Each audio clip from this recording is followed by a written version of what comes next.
This video is brought to you by a huge mountain of drugs. Chatterfang Squirrel General versus Atalpa Primal Dawn, Rowan and Will Kenrith, and Krufix God of Horizons. Hands a bit heavy on the mana front for my liking, so we'll take our free mulligan. And that's not superb either. I don't think there's any guarantee that we're going to get into ramp, and we need it for that hand, so we'll have to go down a card, I think. Okay, and that's looking pretty good, I think, so we will keep there and get rid of the Ophiomancer. Try and ramp into Liliana as soon as we can. Alright, and drawing into Pest Infestation, which will hopefully be useful later on. We'll get down the tapped Snowland here. Elvish Mystic for the Simic player. Gitaxian Probe. And yeah, I think they're looking at the Krufix player's hand there, so most likely watching out for counter magic. Then a Giant Killer. Now a Wolverine Rider, so I think we're definitely going in for ramp with the Demonic Tutor. We'll have 4 mana next turn if we play the Sol Ring. Yeah, I think we just go for Sol Ring here. And with the Courser of Krufix, they have Warden of Geometries on top, Vigilance, and it adds a colourless. The Is-It player just passing through with a couple of blue held up, so hopefully they don't counter our Sol Ring. Then it is 1 damage to us from the Giant Killer. And then a Curious Herd, so yeah, if we see a lot of artifacts and enchantments later, then maybe best to go for Curious Herd before the Pest Infestation. Drop the Treasure Vault, might make use of that later, and we'll see if we can get a Sol Ring through the blue player. They do have priority held up, but they do decide to allow this through, so maybe they'll counter the Chatterfang instead. Soon find out. But no, allowing that through as well, so we will tap out and pass there. And then playing a Reliquary Tower over here, they now have the Cultivate on top, which we can see with the Courser of Krufix. And now playing that Warden of Geometries, so they will have at least 5 mana available to them next turn. And there we have a Frantic Search from the blue and red player, so hopefully they'll be able to get themselves into some red mana, because they are struggling on that so far. And being able to untap the lands being very beneficial there. Casting a Warm Power Stone on the same turn, they discarded a Twin Cast and a Fork as well, so no prizes for guessing what they're looking to do. Must be some kind of storm deck, I would think. Okay, and a Tender Shoot Dryad, that's pretty good. Do we try to get Liliana through? I mean, the blue players are tapped out. I think we just go for Liliana while we can here. We are going to get a Squirrel token for our efforts as well. So there we are, getting both a zombie and a Squirrel token. I'm just going to hold these back as chump blockers because I do want to protect Liliana and dissuade our opponents from swinging in towards us. And now a Blighted Woodland on top after drawing into the Cultivate. And they do decide to play that. They'll likely shuffle away the island with the Cultivate here, I would think. Or they could just go for the Blighted Woodland, I suppose. Might be a better idea to trade this in for something that isn't colourless, but instead going for that Cultivate. And now revealing an Artisan of Kozilek. So this must be some kind of Eldrazi deck, as the geometry suggests. Then it's Rampant Growth, shuffling the Eldrazi away again, and now it is a Forest on top, so obviously going to draw into that next turn. And not turning either creature sideways, which you would expect. They're not going to get through to the Liliana anyway, so no point in losing any creatures. And there we have some red mana from our opponent, so we might see another Planeswalker here. That was a Mystic Retrieval that they cast. I'm not sure what they grabbed back with it. I think it was, yeah, it was the Frantic Search, because that's not in the bin anymore. So they've got Frantic Search in hand, can't cast it, unfortunately. Loyal Warhound, a new one from the D&D set. And they've hardly got any lands over there. They are last in the turn order as a white player, so they will get a Plains. And then they're able to go Journey to Nowhere as well. If they go for our Chatterfang, wow, that is the last card I expected them to go for. Courser of Krufix. Okay, Marionette Master really good when we start making food and treasure tokens. Could go for a minus on the Liliana here, I suppose. That would draw us some cards and deal with our opponent's creatures. So let's just poke the Izzet player and poke the mono white player as well. I don't particularly care if anything gets blocked here. Alright, so just squeaking a little bit of damage through there. I think I will go for the minus on the Liliana. And we can get rid of a couple of tokens, which means that we get to clear the board from our opponents and we'll draw a couple of cards. Speaking of card draw, there is a Skull Clamp. I was hoping for a land there, but I think in order to hold up the ability on Chatterfang, I think I'll go for the Tendershoot Dryad here as opposed to the Wolverine Riders. So we'll leave it like that, and our Tendershoot Dryad is going to get us a Saproling every upkeep. We want to be as resistant to board wipes as we possibly can be. The Saprolings do come in under the City's Blessing, so they get a +2/+2 buff, so we get free 3/3s, and squirrels come in with those, of course. Forgot about the Forest Walk on this, actually. We could have turned in sideways towards the Crewfix player. And speaking of, Crewfix coming straight into play. Frantic Search again from the Izzet player. And they discarded an island. There is Khan's Temporal Sundering as well, so we know that they're going for, well, at least one extra turn card. Holding up all their mana, so 4, 5, 6 and 7. I mean, are we looking at a Cyclonic Rift there? Could force the issue next turn by going for Beastmaster Ascension towards them. Solemn Simulacrum for the mono white player. Now during the upkeep, the Simic player is tapped down. I'm assuming that they're not wanting to show us that they've got counter magic or anything. Maybe as a gesture of goodwill so we don't swing in towards them. I've got my eye on the Izzet player anyway, and I think that they're going to go for a Cyclonic Rift here, so we might as well go for the plus on Liliana. And I am going to turn in sideways towards them and encourage them to use it. At least we're getting it over and done with quite early. So let's go for the Beastmaster Ascension. And yeah, they're holding up priority, so let's make them use it. Gonna get all the counters on the Beastmaster Ascension straight away. Yep, there we go. It's such a strange thing that whenever a blue player has exactly 7 mana, it's always Cyclonic Rift. It's never something else. So in response to that, do we want to sacrifice the squirrels? And then we can just go Nature's Law, I think. This will get us some card draw and it will keep the mono white player from recasting the Solemn as well. Alright, we actually get into a guy's cradle there, that's pretty good. And that means that Journey to Nowhere is going to trigger, and that will bring in the Courser of Crewfix again, revealing a Coiling Oracle on the top. So we might as well get the Soaring back into play. We'll go for the Nature's Law, and I'll probably drop the Bitter Blossom as well. And then we'll make the Gaia's Cradle, and yeah, no infinite hand size unfortunately, so we're going to have to discard some stuff down. Let's pass the turn like that. Yeah, and then it's really tough from here. I want to keep some spot removal. I'm actually going to get rid of Beastmaster Ascension. If our opponents see that we've discarded it, then they might not be as worried about us. Plus, I want the Skull Clamp to be online. So, hopefully, that will stand us in good stead keeping that hand. Ugin's Insight on top now. Scry X, where X is the highest CMC amongst permanents you control, and draw 3. And that is a sorcery. So 1 Cyclonic Rift down and 1 to go maybe from the Simic player. Nissa's Revelation, Scry 5, reveal the top card of your library. If it's a creature, draw equal to its power and gain life equal to its toughness. So trying to put Eldrazi on top there, I'd imagine. Okay, didn't have any creatures apparently that he wanted to reveal. That is a Bounty of Luxor, which is of course an enchantment. Will Kenrith coming into play here, which can switch off our Chatterfang with a decent amount of consistency. Also the Tendershoot Dryad, so it's going to be tricky doing the +2 onto the Courser of Crewfix.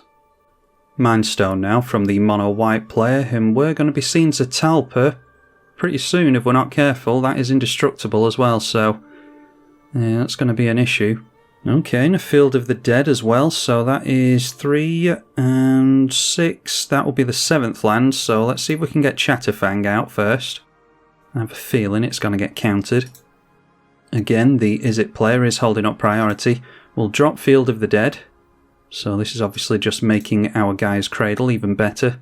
And then, does our opponent want to counter the Tendershoot Dryad? I think they might, so we'll go for that.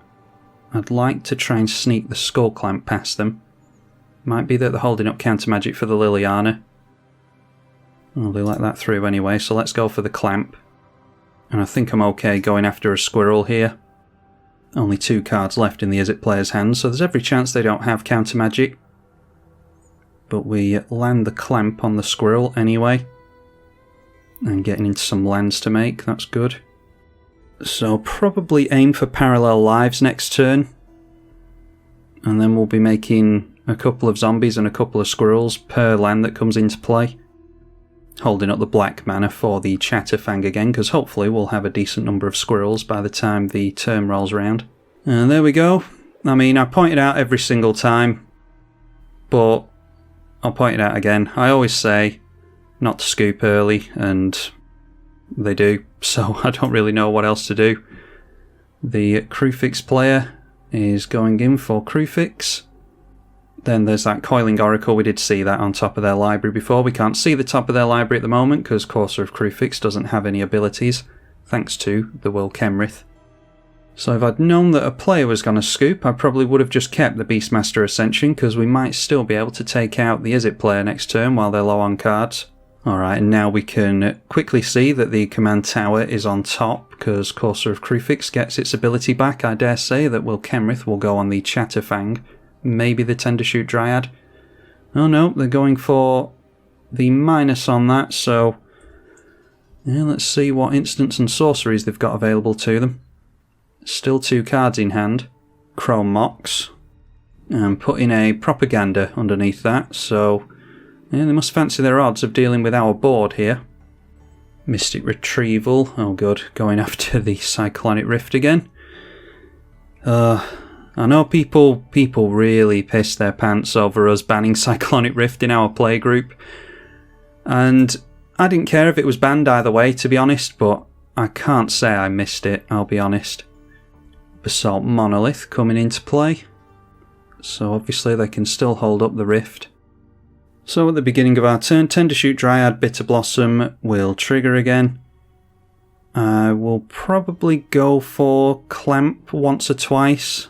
They will likely go for the Cyclonic Rift in response to us swinging into them. So let's Clamp on the Squirrel, and then letting us draw cards here. Okay, there's a Toski for some card draw. Not going to make any lands until after all our board's been wiped. Yeah, I'm not going to go for any more Skull Clamps because we've got enough cards in hand now. Yeah, we want to get the Chatterfang into play, then drop a land, maybe Parallelize before then. And I'm actually going to really encourage them to use the Rift, because we'll throw 4 damage into the Will Kenrith as well.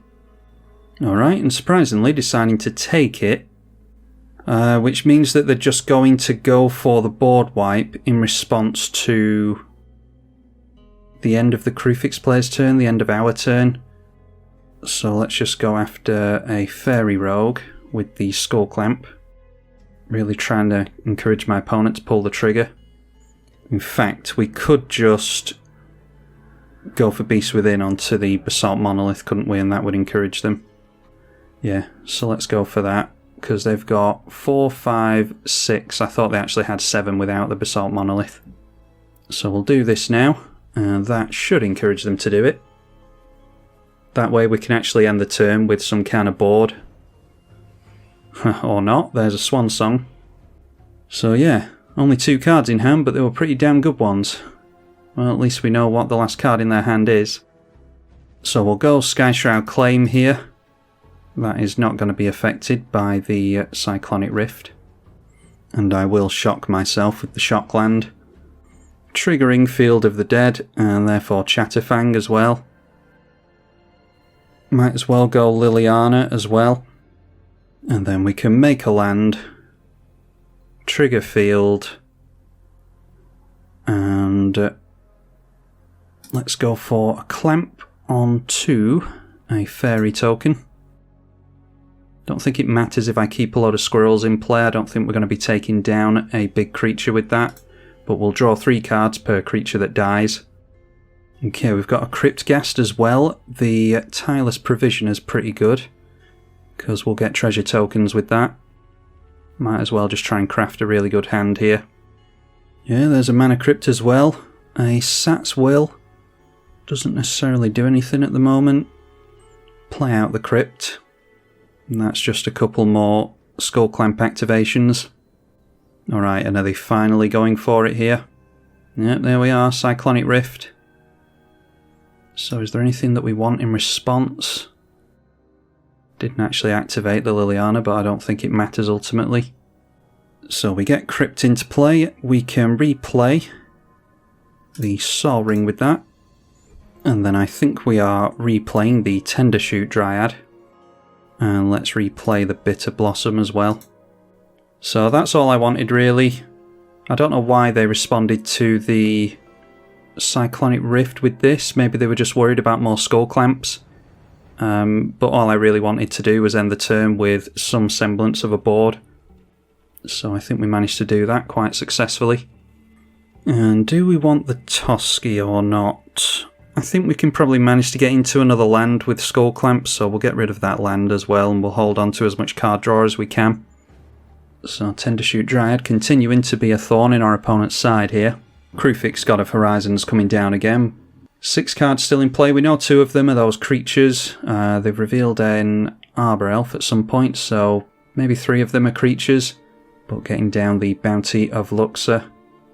This Simic player's tapping out every turn, which is fine with me. The Izzet player is in top deck mode. Will Kenrith coming into play again. And then it was the minus again, so after casting an instant or sorcery here, and they did draw some cards. That is a Steam Vents in Shocked, 2 cards in hand. Alright, well that's not too bad. Everflowing Chalice for 3 mana. It's a shame that we don't have the... where is it? The Pest Infestation now. Okay, and a Contagion Clasp can put a minus counter on the Tendershoot Dryad. So this is exactly why we've held on to the Wolverine Riders, because that can be a replacement for the Tendershoot Dryad for us. So now some triggers for us, including the Mana Crypt now. Get a couple of tokens and see if we get bolted. We do not get bolted, managing to dodge that, going down to 30 to the Bitter Blossom. That is a Sylvan Library, so let's see about... We'll have to clamp the Fairy Rogue to try and get a land, but let's go for the Chatterfang first of all. We'll go Parallel Lives as well. Then it can be Skull Clamp. And we'll go after the Fairy Rogue with that. Okay, not making a land unfortunately. Let's get down the Tireless Provisioner anyway. And we'll just tap down the Gaia's Cradle in order to do that. The Izzet player deciding to scoop, so didn't fancy their odds. We don't know what the Simic player is going to do, so maybe should have played that out, but apparently didn't want to. So let's just drop Toski here as well, and we'll draw cards that way. If we get into a land here, we'll make a couple of zombies and a couple of squirrels, and a couple of treasure tokens as well, so that'll actually be 4 squirrels, won't it? And speaking of squirrels, Toski drawing us some cards, and there is our land.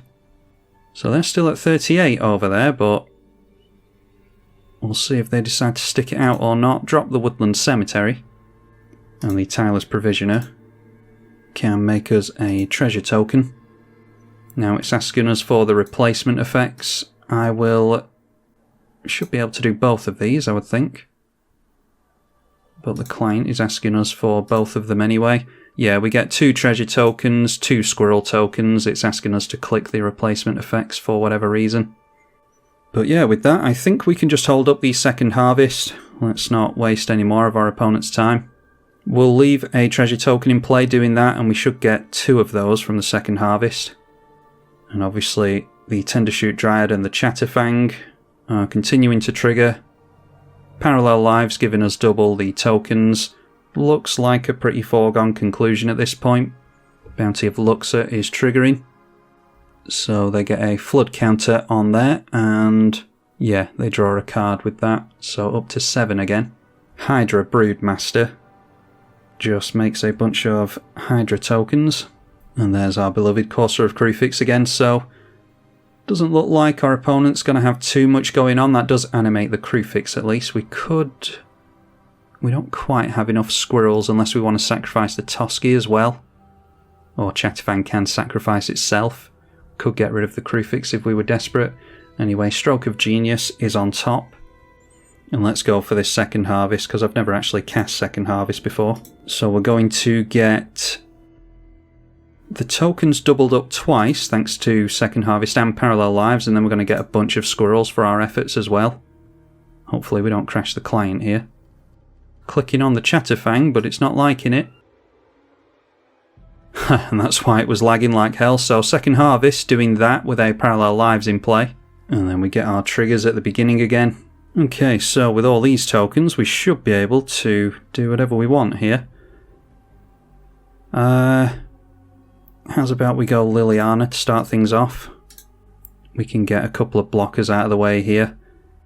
And likely deanimate the Crucifix while we're at it. We'll just sacrifice a couple of squirrels because they've got less power and toughness. And hopefully we'll just be able to swing in here. Gnawbone, that would break the game. Because if we turned in sideways here and our opponent survived, we'd make a bazillion treasure tokens. But our opponent's doing the very gracious thing here and playing it out seemingly, so we will not waste their time. It might be that we actually deck ourselves here. We've got 52 cards left in the library. Yeah, we actually, if we don't get our opponent down to 0 here, which we are going to, we would actually deck ourselves thanks to Toski. But if we were worried, we could sacrifice it with the Chatterfang, we could kill it off with the Skull Clamp. So, and we also could have got rid of it with Liliana, so I think that is a pretty conclusive one for us. Yeah, and there we go, Toski, all those triggers going on the stack, minus 73 to our opponent. Massive shout out to our opponent for playing it out. That was a very classy play from them, because they obviously had the loss but decided to hand it over to us anyway. So yeah, between playing Squirrel Tribal and making generic token lists with Chatterfang, turns out the generic token lists are way better, which is something that I suspected, because you can just start playing with the treasure tokens, the fairy tokens, the zombie tokens, the food tokens. I mean, there's just a million different tokens that you can go for with it, and each and every single one of them will trigger the Chatterfang. So be sure to let me know if you all want to see more multiplayer videos from Chatterfang, and I will see you all in the next one, I hope. Make sure to leave it a like and share, it really helps with YouTube's algorithms. I'm tribalkai on the EDH channel. Thank you for watching.